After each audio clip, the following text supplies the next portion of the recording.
Hi, it's James from Catalysis Group. I'm here with Rob Lamb from Terry White Chemmart Drummoyne. How's it going, Rob? Pretty good. Happy to be here. Excellent. So we're looking to discuss and give some insight into small businesses today about employee engagement.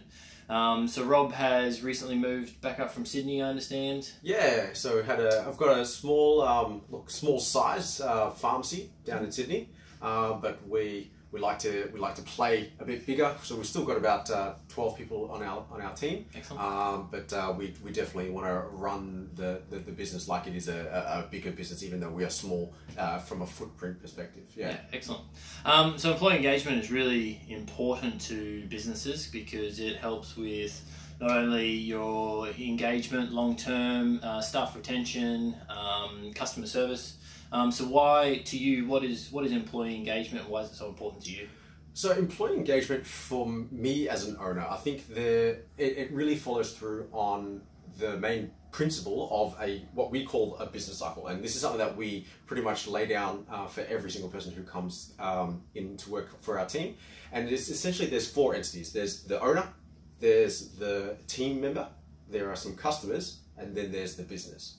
And if you really broke it down simply, everybody only has one job. And what that does is the owner's job, and one job only, is to look after the team. And you do that through support, you do that through engagement, you do that through training. And then your team member's one job is to look after the customer. All right? And that's kind of like the empowering side of things. And they look after the customer through their customer service. Right? And then the customer's one job is they're the ones who pay the business money in terms of their transactions. Yeah. So that's like, I can't look after the business because I don't give it money. The team doesn't look after the business because they don't give it money. Only the customers actually look after the business. And then once the customer has looked after the business through their sales, then the business looks after us as an owner through profits. And you can leak that out and take your profits yourself, or you can reinvest that back in. Now that I have more resources, how can I better look after and engage my team? And that's pretty much the principle that we follow, and that's why employee engagement is so high and so important for me. Excellent. So I guess, can you touch on a few things around how you achieve such high engagement, especially with 12 staff now? So yeah, look, I think what is really fundamental is to develop high engagement. It does take time.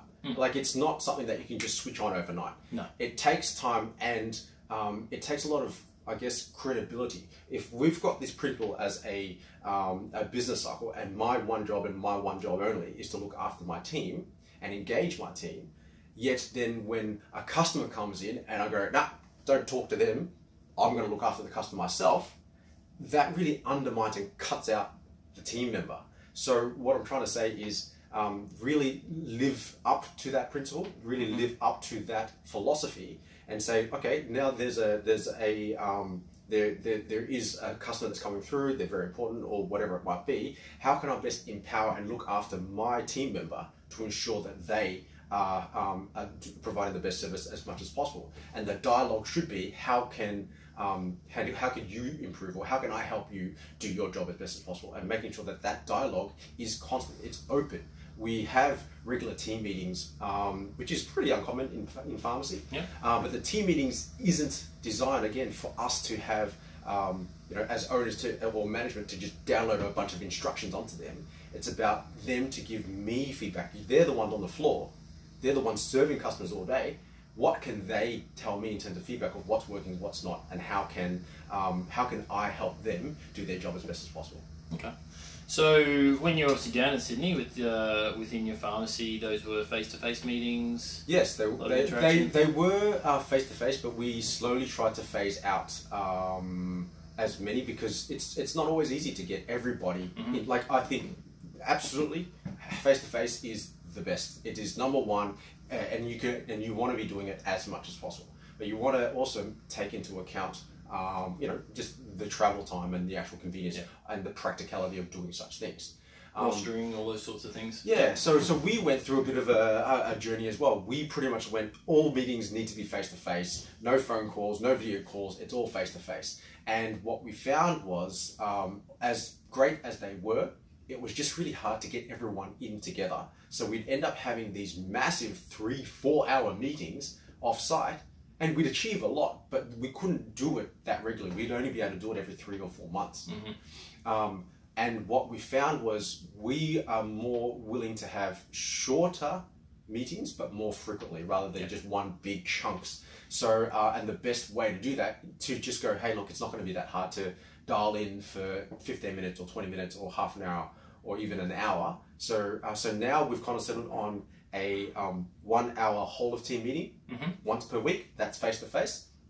Every month we have like little sub teams that we do as a group chat, like online.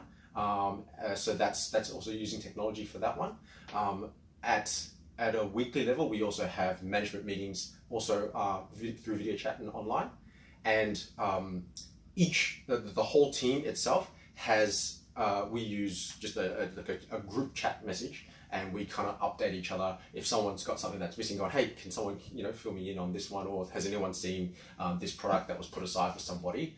I'm not really sure what that is. Yep. So we utilize the technology of a lot of kind of like cloud platforms and internet to just get that communication flowing and constant, rather than big chunks that are great but then nothing. Yeah. And so now that you've obviously, a lot of businesses go through a stage where they'd love to step away from their business. You've geographically stepped away from your business. Yes. So you touched on a few things. What are some of the tips out there that small businesses could take away, and in terms of the technology that you use to keep communication high, employee engagement high? Yeah, I think the probably unpopular answer is that it takes time. It's not something that you can just do from startup. However, if you've got that in mind and that's what you want to get to, you can essentially establish that as a frame or a credibility, and be upfront. Be upfront with your team, with your management, with your overall team. That's what you want to do eventually. But you need to show and that you're living up to that principle. Whether I'm next to you or whether I'm in another state, my still one job is to look after you. And it's not look after you just at work, but look after you in total. And how can we best have a dialogue to ensure that that constantly is occurring? So sometimes I'm going to come visit, sometimes you can come visit me. But the best way is currently we use Zoom meetings. So that's just a nice little video call. The great thing, you can record that as well. So if you reference it later, we use that. Again, we still use that group chat message. Even though we're not geographically there, we are still seeing all the things that are happening throughout the day. We use Google Calendar to manage all the appointments for the day, so we can obviously see that all the time. We use Deputy, which is a rostering system.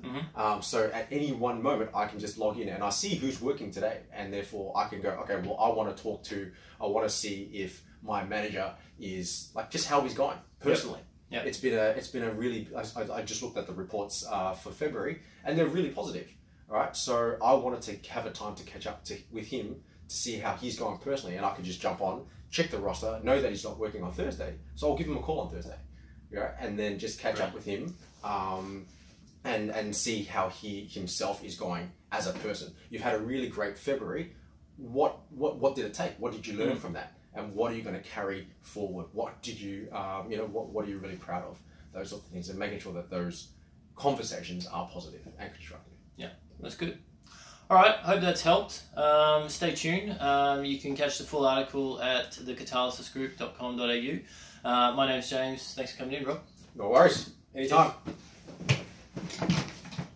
Well, that worked out all right, I think.